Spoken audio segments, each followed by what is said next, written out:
అన్న మీరు పర్టికులర్గా ఈటెల రాజేందర్ గారికి ఎందుకు సపోర్ట్ చేస్తున్నారు?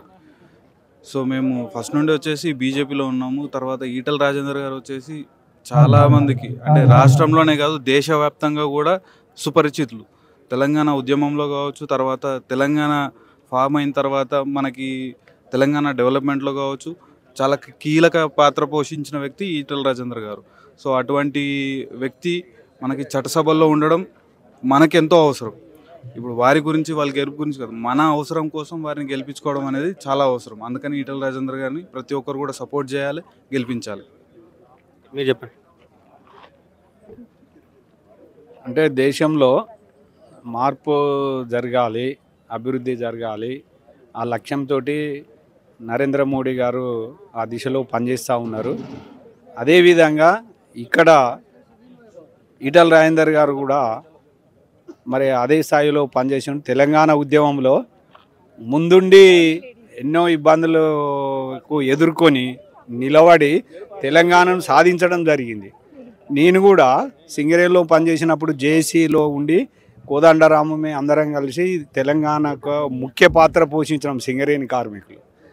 ఆ తెలంగాణ వచ్చిన తర్వాత అది ఉద్యమం చేసిన వాళ్ళు కాకుండా కొంతమందికే లాభం జరిగింది. కాబట్టి సనాతన ధర్మం గురించి, దేశం గురించి, దేశ ప్రజల గురించి మంచి సేవ చేయాలనే భావంతో ఈటెల రాజేందర్ గారు వచ్చిండ్రు. ఆయనే 100% అత్యధిక మెజార్టీతో గెలుస్తాడు, అందులో సందేశం ఏం లేదు. ఆ దిశతోటి మేము కూడా మరి ఎన్నో సంవత్సరాల నుంచి మేము పనిచేస్తున్నాము. కాబట్టి ఇప్పుడు కూడా అంకిత భావంతో నిస్వార్థంగా పనిచేసి అతన్ని గెలిపించే బాధ్యత మాది. తెలంగాణ చూసుకుంటే మొత్తం 17 సీట్లు ఎంపీ సీట్లు ఉన్నాయి. ఎక్కువ సీట్లు మనకి బీజేపీకి ఎక్కువ ఎన్ని రావచ్చు అంటారు సీట్లు?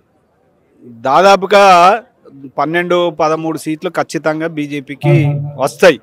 ఎందుకంటే యువతలో దేశం గురించి ఎవరు ప్రధానమంత్రి 70 ఏళ్ళ నుంచి వెళ్ళి చేయని, 75 ఏళ్ళ నుంచి వెళ్ళి చేయని అభివృద్ధి ఈరోజు నరేంద్ర మోడీ గారు కులానికి, మతానికి, వర్గానికి లేకుండా బడుగు బలహీన వర్గాలకు సేవ చేస్తూ దేశాన్ని, ఎక్కడో ఉన్న దేశాన్ని పైకి తీసుకుపోయి అలా ప్రపంచ దేశాలలో గుర్తింపు, భారతదేశానికి గుర్తింపు తీసుకొస్తే ఆ దిశలో రాబో కాలంలో ఆర్థిక వ్యవస్థను 3వ స్థానంలో నిలపాలనేది లక్ష్యం ఉన్నది.